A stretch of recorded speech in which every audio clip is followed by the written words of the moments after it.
ഇന്ന് തന്നെ ഡൗൺലോഡ് ചെയ്യൂ. കാണൂ നിങ്ങളുടെ ഫേവറേറ്റ് ഷോസ്. പോലീസിനൊന്നും അറിയിച്ചാല് ஆமா நானும் அதுதான் சார் யோசிச்சுட்டு இருக்கேன். പോലീസില് അറിയിക്കാൻ വരട്ടെ രാമകൃഷ്ണേട്ടാ. അതെന്ത്? ഈ വീട്ടില് നമ്മളെ കൂടാതെ ഒരാൾ കൂടി ഉണ്ടല്ലോ. അമ്മാവാ, അവരെ കണ്ടോ? ഇല്ല, നീ ഈ കാർ എടുത്തിട്ട് അടുത്ത കാലം പോയി ഒന്ന് നോക്ക്. അത് ചിലപ്പോ നമ്മളെ പേടിപ്പിക്കാൻ വേണ്ടി മാറി നിൽക്കുകയായിരിക്കും. അവരിതിനു മുമ്പ് കാണിച്ചിട്ടുള്ളതാണല്ലോ. ചെല്ലേ.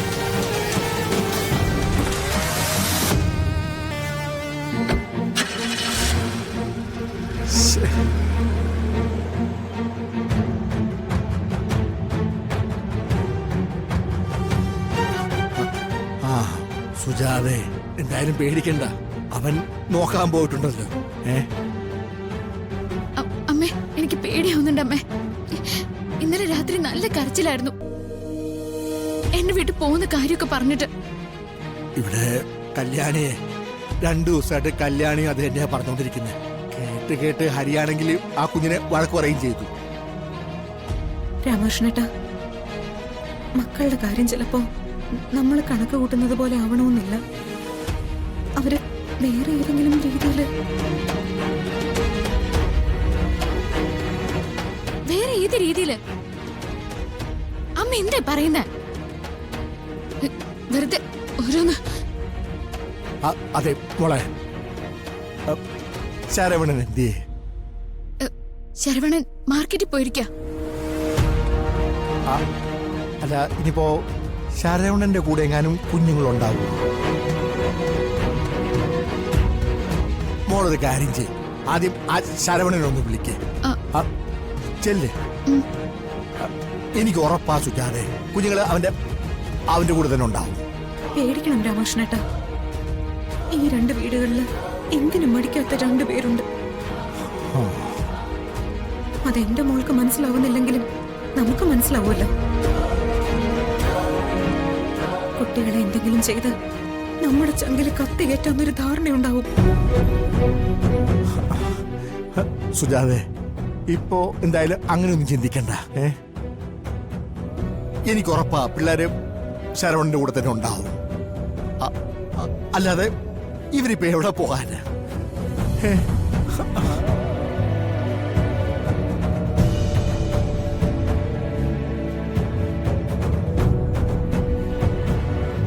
അയച്ചിരിക്കേ,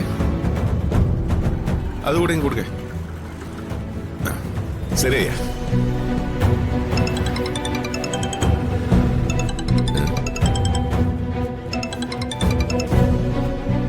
ഹലോ നിത്യമ്മ. ഹലോ, ശരവണ എവിടെയാ? മാർക്കറ്റിൽ இருக்கம்மா. ആദ്യം കല്യാണി ശരവണന്റെ കൂടെയുണ്ടോ? ഇല്ലമ്മ. എന്നാச்சு? എന്ന് ശരവണൻ പോകുമ്പോ അവരെവിടെ എവിടെയെങ്കിലും കണ്ടിരുന്നോ? ഇല്ലമ്മ. ഏതാവത് പ്രശ്നം இருக்கா? ആദ്യം കല്യാണി ഇവിടെ ഇല്ല. അവരെവിടെ പോയതാണെന്നും അറിയില്ല. കടവുളെ, അവര് ആരോടും പറഞ്ഞിട്ടുമില്ല. കടവുളെ, ഇവിടെ എല്ലാവരും അന്വേഷിച്ചുകൊണ്ടിരിക്കുക. ശരവണൻ പെട്ടെന്ന് ഇങ്ങോട്ട് വാ. വന്നിട്ടമ്മ.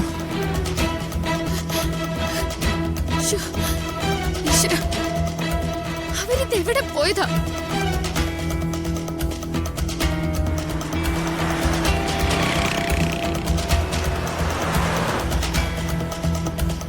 ചേച്ചി, ഇനി എന്താടാ ഇത്ര അത്യാവശ്യമായിട്ട് വാങ്ങാനല്ലേ?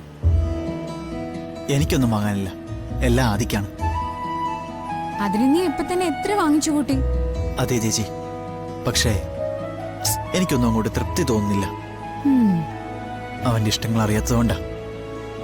അപ്പോ അവൻ നിന്റെ കൂടെ വന്നിട്ട് വാങ്ങിച്ചാ പോരെ? അപ്പൊ പ്രശ്നം തീർന്നില്ലേ?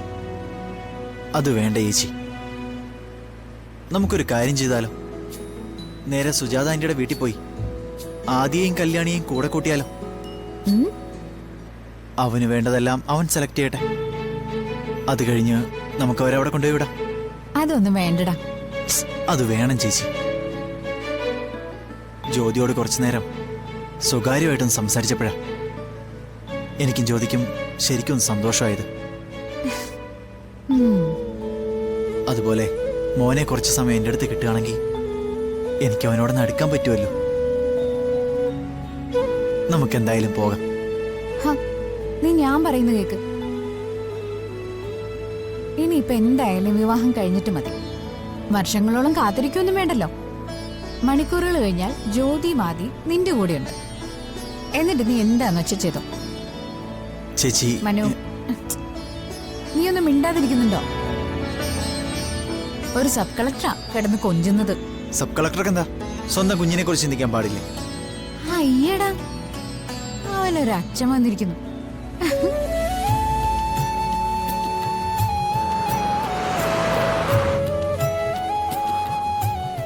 എന്റെ പിള്ളേരെ കണ്ടായിരുന്നോ? ഞാൻ കണ്ടില്ലല്ലോ ഏട്ടാ. രാവിലെ വീട്ടിൽ നിന്ന് ഇറങ്ങിയതാ, കാണാനില്ല. അവരെവിടെ പോയി? ഇപ്പൊ എവിടെ പോയി അന്വേഷിക്കും ഞാൻ. ശ്ശെടാ, ഈ പിള്ളേരുടെ ഒരു കാര്യം.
സുജാതെ, മറ്റന്നാള് കല്യാണമല്ലേ? ഇങ്ങനൊരു സംഭവം അതിപ്പോ അവരെ അറിയിക്കാനും പറ്റില്ലല്ലോ. എത്രയും പെട്ടെന്ന് കുഞ്ഞുങ്ങളെ കണ്ടെത്തിയേ പറ്റൂ. അതെ, നമുക്ക് പോലീസിനൊന്നും അറിയിച്ചാലോ? അമ്മ നാനും അതുதான் സാർ யோசிச்சுட்டு இருக்கேன். പോലീസില് അറിയിക്കാൻ വരട്ടെ രാമകൃഷ്ണേട്ടാ. അതെന്ത്? ഈ വീട്ടില് നമ്മളെ കൂടാതെ ഒരാൾ കൂടി ഉണ്ടല്ലോ. ജീവന്റെ കാര്യം ഞാൻ ഈ പറയുന്നത്. ഓ, അമ്മേ, എന്താ അമ്മ ഈ പറയുന്നത്? ഈ കല്യാണം നടത്താൻ ശ്രമിക്കുന്നത് ജീവനല്ലേ? എന്നിട്ട് ജീവൻ തന്നെ ഇത് മുടക്കാൻ ശ്രമിക്കോ?